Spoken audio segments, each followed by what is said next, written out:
السلام علیکم. محمد اظہر صدیق اپنے اسپیشل پروگرام کے ساتھ حاضر خدمت ہے. 10 اپریل 2025 اور جمعرات کا دن ہے.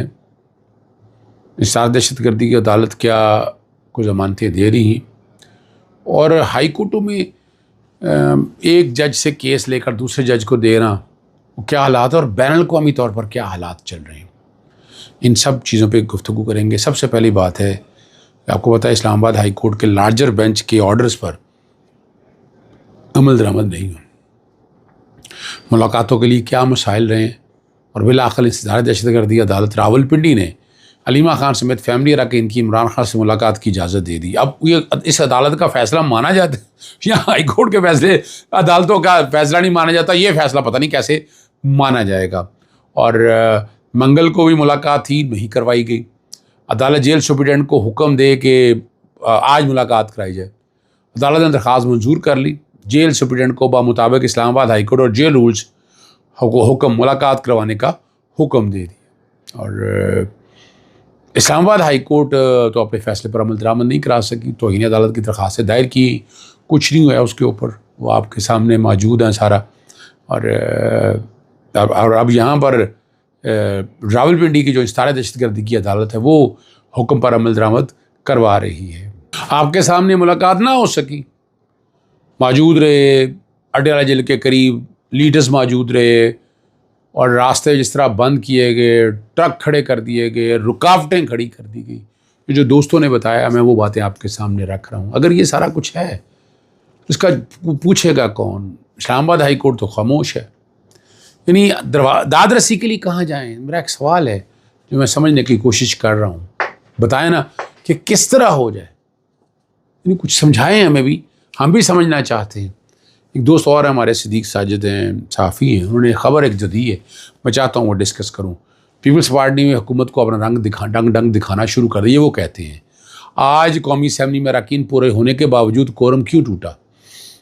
اور وہ بات جو کر رہے ہیں کہ کورم کا مطلب ہے کسی بھی جلسے میں امور چلانے کے لیے کم از کم مقررہ تعداد پوری ہونی چاہیے. ٹھیک ہے نا جی. اور کورم ٹوٹنے میں پیپلز پارٹی کا مرکزی کردار نکلا.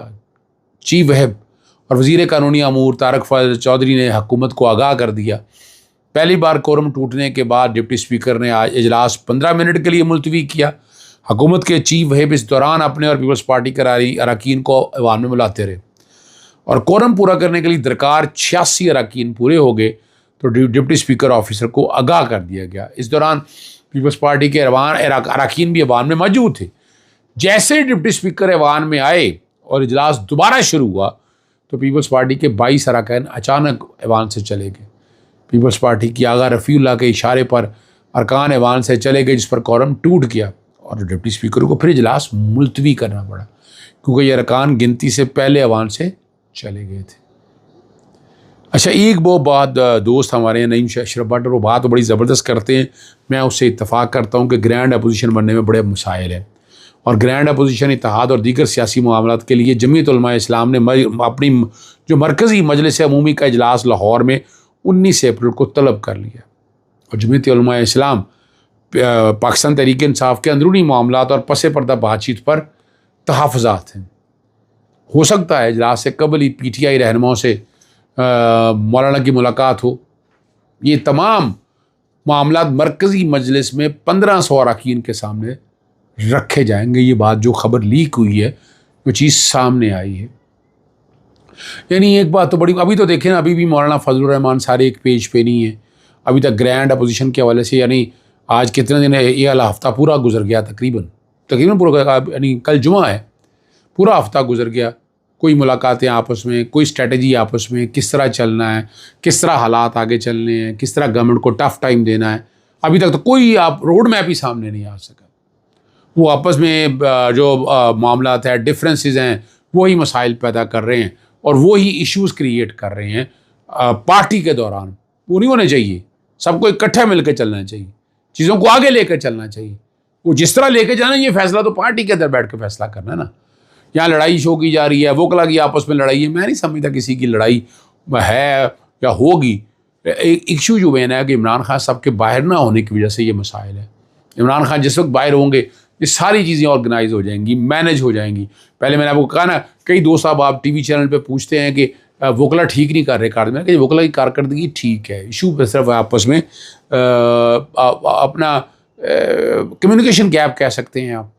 پہلے ہوتا تھا کہ عمران خان صاحب جب یہ سارے قانونی معاملات کو دیکھا کرتے تو خود میٹنگز کو ہیڈ کیا کرتے تھے. کبھی زمان پاک میں, بنی گالا میں ویڈیو لنک پہ کالز ہوتی تھی, زوم پہ بیٹھے بات ہو رہی ہوتی تھی, وہ ساری چینل ڈسکشنز چل رہی ہوتی تھی, ایک ایک ایشو ڈسکس ہو رہا ہوتا تھا اور چیزوں کا آگے طے کیا جاتا تھا کہ اس طرح لے کر چلنا ہے. یہ بڑا اہم معاملہ تھا اور یہ ہم دیکھتے رہے ہیں. یعنی میں اس میں کہوں کہ انوکھی بات تو کوئی نہیں ہے, ہر چیز ریکارڈ کا حصہ ہے اور ہم یہ سارا کچھ دیکھتے رہے, اپنی آنکھوں سے دیکھتے رہے. یہاں ایشو یہی ہے کہ یہاں اصل میں کمیونیکیشن گیپ ہے. وکلا میں ابھی ہر کوئی وکیل سمجھتا ہے کہ میرے سے بڑا وکیل کوئی نہیں ہے. دیکھیں یہ میں وکیل ہوں, میں اس لیے یہ بات کر رہا ہوں, آپ کے سامنے رکھ رہا ہوں یہ بات سامنے. ایک بات جو بار بار سامنے آتی ہے کہ اسلام آباد ہائی کورٹ میں قائم مقام چیف جسٹس کے آرڈر سے ایک بینچ سے کیس بغیر اطلاع اچانک دوسرے بینچ کو ٹرانسفر ہو جا کر دینا معمول سا بن گیا. یہ لاہور ہائی کورٹ کے اندر بھی ایسا ہی ہے.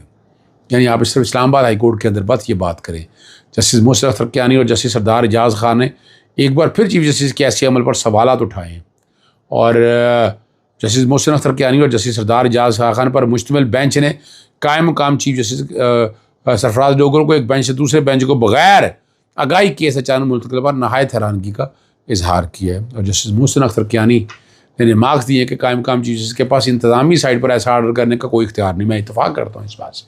ایسا نہیں ہو سکتا کہ سنگل بینچ کا کیس اٹھا کر ڈویژن بینچ پہ لگا دیں. اور میرا اصولی موقف ہے کہ کیس اس طرح ٹرانسفر نہیں کیا جا سکتا.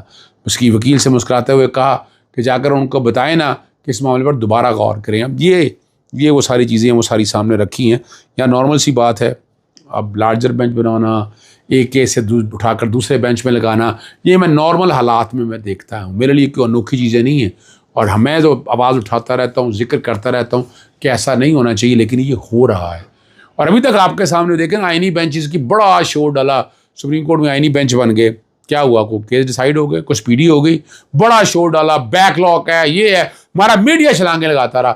اچھا پھر سندھ ہائی کورٹ میں تو آئینی بینچ بنا, باقی عدالتوں میں آئینی بینچ آج تک کیوں نہیں بنا؟ لاہور ہائی کورٹ میں آئینی بینچ کیوں, اسلام آباد ہائی کورٹ میں, پشاور ہائی کورٹ میں, بلوچستان ان تمام ہائی کورٹوں میں آج تک آئینی بینچز کیوں نہیں بنے؟ اگر آئینی بینچ بن جائے تو میرے کئی کیسز ایسے ہیں جو آئینی بینچوں کے سامنے لگ جائیں گے اور مجھے امید ہے وہ ڈیسائیڈ ہو جائیں گے. اللہ کرے ایسا ہی ہو, کوشش تو ہم کرتے رہیں گے, بات بھی ہم کرتے رہیں گے. اور اسلام آباد دہشت گردی عدالت نے پاکستان تحریک انصاف بلوچستان کے رہنما سالار کاکڑ سمیت 20 ملزمان کو مقدمے سے ڈسچارج, یعنی انہیں بری کر دیا ایک طرح سے. جو بات ہے یہ ضمانتیں زمودہ دینے کا یہ مسئلہ نہیں, میں بات کر رہا, یہ ڈسچارجگی کی بات ہو رہی ہے. 26 نومبر احتجاج کے بعد یہ گرفتاریاں ہوئی تھیں اور کوئٹہ کے ایم این اے سالار کاکڑ 26 نومبر سے گرفتار ہیں. آج کمرہ عدالت میں پروسیکیوٹر عدالت کو کہا کہ اسلام آباد کے 5 FIRs میں نامزد سالار کاکڑ کوئی اور, اس لیے اسے ہم نے اس والے سالار کاکڑ کی شناخت پریڈ کی ہے, اس کی شناخت ہو گئی ہے, دوسرے سالار کاکڑ کا کسی کو نہیں پتا. اب یہ بڑی مزیدار بات ہے. اب یہاں سے آپ اندازہ لگا سکتے ہیں, لیکن یہ ہو رہا ہے کہ گرفتاریاں کرنا, شناخت پریڈ ڈالنا اور اس کے بعد جوڈیشل فزیکل ریمانڈ کے لیے لے جانا, یہ ایک نارمل روٹین رہی ہے. سندھ میں صحافی اپنے ساتھی اللہ دینوں کی لاش کے ساتھ سڑک پر احتجاج کر رہے ہیں اور میڈیا پروفیشنل کے لیے انصاف اور تحفظ کا مطالبہ کر رہے ہیں. سندھ کے شہر خیرپور میں صحافی اللہ دین شہر کو کلاڑیوں کے زخموں سمیت شدید تشدد کے نشانات کے ساتھ مردہ حالت میں پایا گیا. یہ المناک واقعہ پاکستان میں صحافیوں کو درپیش خطرات کو اجاگر کرتا ہے, جہاں ان کے خلاف جرائم سے استثناء ایک مستقل تشویش ہے.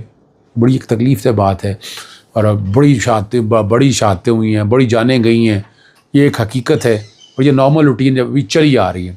جنہوں نے عمران خان کے لیے جان دینی تھی وہ اس کی جانکاری کے بغیر بل پاس کرنے جا رہے ہیں. یہ بات اب ہو رہی ہے.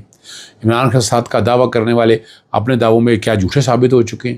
اس مشکل وقت میں بہت سارے لوگ خود کو قومی سطح کا رہنما ثابت کر سکتے تھے, لیکن اکثریت نے بظاہر یہی لگ رہا ہے کہ اسٹیبلشمنٹ کے در ماتھا ٹینگنے کو ترجیح دی ہے.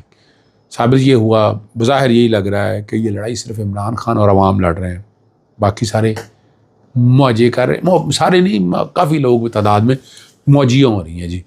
اور اڈیالہ جیل میں عمران خان ملاقاتوں پر فارم 47 والی جعل سازی شروع ہو چکی ہے. پتہ نہیں میں یہ جو باتیں ساری آ رہی ہیں, عدالت کے حکم کے مطابق ملاقات کرنے والے لسٹ جو ہے وہ سلمان راجہ نے فراہم کرنی ہے. اور یہ دوسری لسٹ کہاں سے آتی ہے، یہ سوال اٹھ رہے ہیں. اور ملنے والے پہلے سے کیسے معلوم ہوتا ہے کہ ان کے نام جو ہے نا وہ لسٹ کے اندر شامل ہیں. بار لمبی باتوں میں نہیں جاتا. جیسے سردار اسحاق خان کا وہ توہین عدالت والا کیس چلتا تو کئی چیزیں سیدھی ہو جانی تھی، لیکن سسٹم بیٹھ چکا. اجازت چاہتا ہوں. السلام علیکم. اللہ حافظ. پاکستان.